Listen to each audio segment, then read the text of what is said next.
Howdy, folks. Doing a live update when I normally wouldn't. This one's about what's going on with the Egyptian right now. Don't mind the shadow back there. That's a balloon for my 40th birthday that ended up here. So, what's going on with the Egyptian? I imagine anybody watching this is aware of it, but if you're not, Turning Point USA is planning to have a whatever they call it, a town hall or something at the Egyptian Theater next month.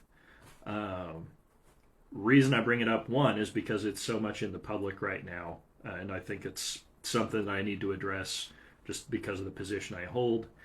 And also, I had someone reach out to me today who's opposed but is now concerned about what the response is going to be as well.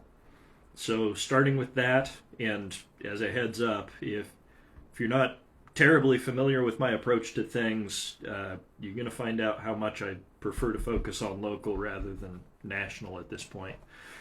So the reason I got the call earlier was an individual that had helped with the opposition to the Turning Point presentation that's coming, or town hall rally. He is helping with the opposition, organizing protesters, and in the course of this, he reached out to the NAACP, or NAACP, sorry, about them coming here. So, as an outcome of that, he's now learned that there was a call for 1,000 protesters from throughout the state to converge on the Egyptian, essentially, Coos County, in opposition to Turning Point having their town hall here. That made him nervous. Um, it's an individual that does not agree with Turning Point, does not agree with the different politics and such behind it, but now is worried because that outreach at the broader scale has resulted in something that makes him worry about our community here and what the impact would be if 1,000 protesters did show up and things got out of hand. I've talked with our sheriff's office and the chief of police in Coos Bay, some others. I've corresponded with Coos Health and Wellness about what we do if something major happens. What is the medical side of this going to be? De-escalation trainings, are those something we can provide? I believe we can.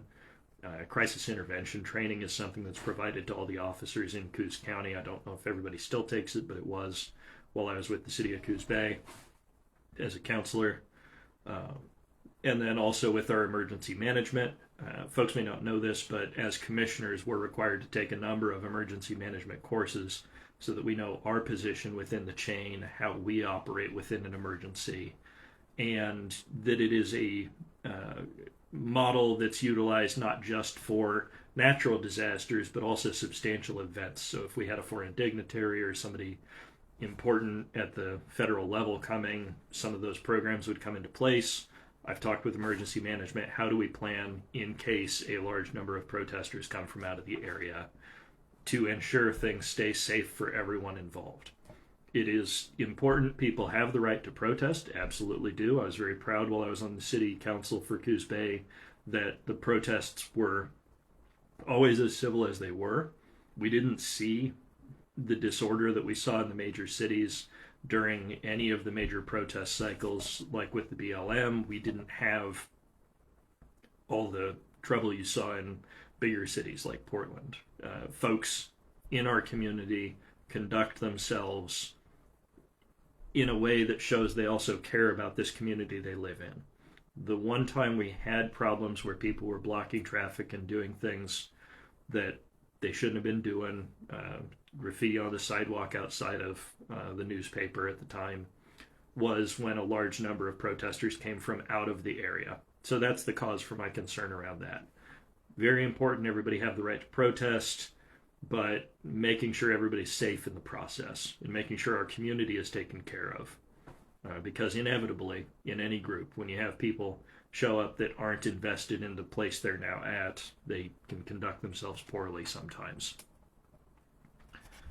That is that simple piece of it. I wanted to get that out of the way so people know, yes, we're aware there could be an incident. not necessarily an incident, but it could turn into one, and we're preparing accordingly as local leadership. The Egyptian itself, I think, as we see these protests emerging, like at any other point over the last several years, we need to remember that the protests, in my mind, in my experience, it's not productive to target individuals, because the individual is somebody that holds the belief, but it is not the belief itself that you want to see corrected. Right? They, as an individual, are not the belief structure you would like to see change when you disagree with it. To that effect, the Egyptian being a venue, when I was on the city council for Coos Bay, we held a homeless town hall there. The director, Jill, was very helpful in maintaining order. Things got a little out of hand. She got them right back in touch again very quickly for us. We appreciated that. There were definitely people who I've seen are supporters of this event who were very much not supporters of that event, who had to be reined in a little.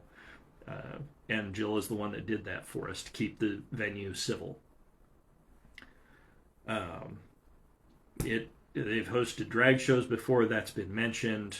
They are an open venue. And they're also a historic asset in our community.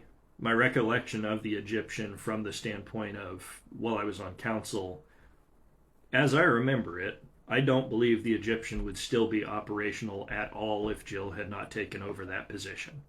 It was failing. So she is someone, if you value the Egyptian at all, we owe a debt to. That out of the way, things I've mentioned before are obviously ramping up around the country. They have been escalating for quite some time. These last few years, we've seen a lot of attempts on people's lives. We've seen violence. While I was running for commissioner, rumor mill got back to me from people that were in a certain circle that other people within their circle were discussing locking the doors and barricading city councilors inside of City Hall unless they got their way. This year, obviously, Turning Point is a product of Charlie Kirk. He was assassinated this year. Similarly, a House rep and her husband in Minnesota were assassinated this year. A state senator, and their spouse were shot and critically injured this year back in Minnesota.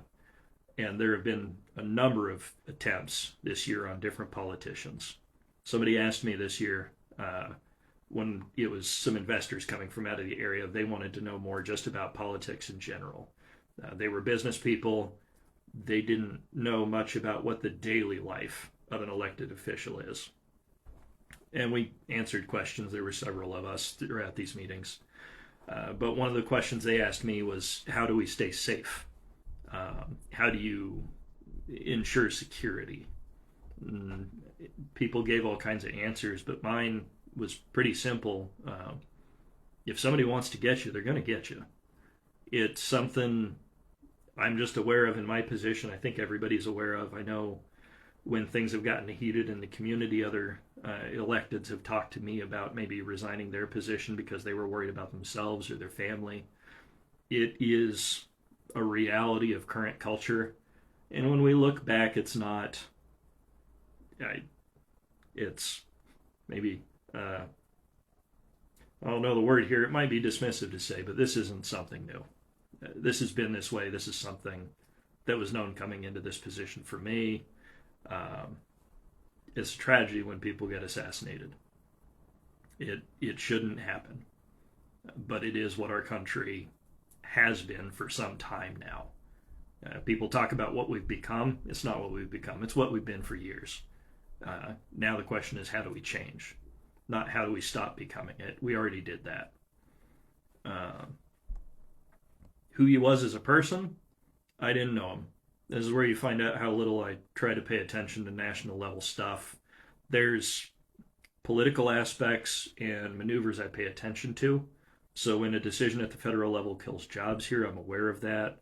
When it's going to possibly bring jobs here, I'm aware of that. When it comes to pundits, people at the national level doing news, or in this case, Charlie went around campuses doing debates. I don't know much about him. The most I knew about him before he got shot was I would get little clippets in my Facebook feed sometimes, and they would be just rage bait clicks. Either it was going to tell you about what a racist he was or how he owned some libtards. It was my only exposure to Charlie Kirk is seeing rage bait videos that I didn't bother clicking on. I don't know him. I know he made millions. A lot of people seem to value him. A lot of people seem to not value him. I don't know him. Turning Point as an organization, that's another one I don't really know. I know it's what Charlie Kirk did. They're a group that's not going to bring jobs here. They're not going to put any food in anybody's mouth. So I honestly don't spend a great deal of time thinking about them. It's just not a thing. My concern is the safety of our community. People being able to pay their bills, feed their families, get an education, do good things in their life, live a career, and then at some point be happy they lived here their whole life.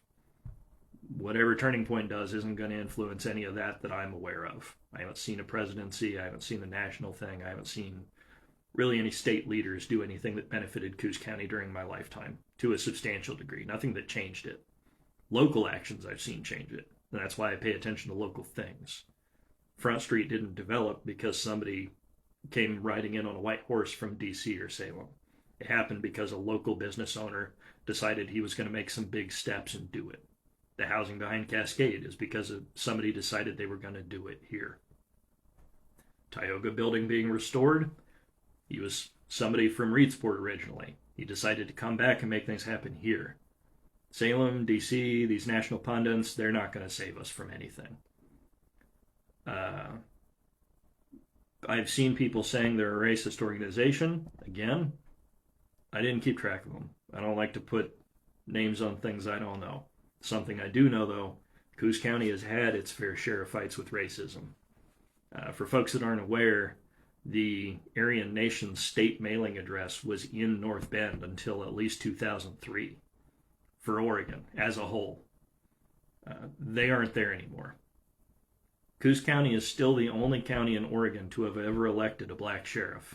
That was Andy Jackson. He was a great man. Andy was here long after we kicked the Aryans out. If this is a racist organization, they will fail here because racists fail here. Whatever they are, I don't know. I don't care to speculate. I don't know them. But if that's the concern, I'm not terribly concerned because that concern will fail. So whatever everybody does with this, appreciate you listening. I know this is a contentious topic. Just encourage everybody for and against, maintain your heads. There's going to be people that come in, they want to turn this into something that's going to be a spectacle because spectacles make money. We don't want to be somebody's cash cow. So I'll leave you with that. Take care, everybody. Be safe. Have a Merry Christmas. I know this was a cheery thing, and we will talk to you later.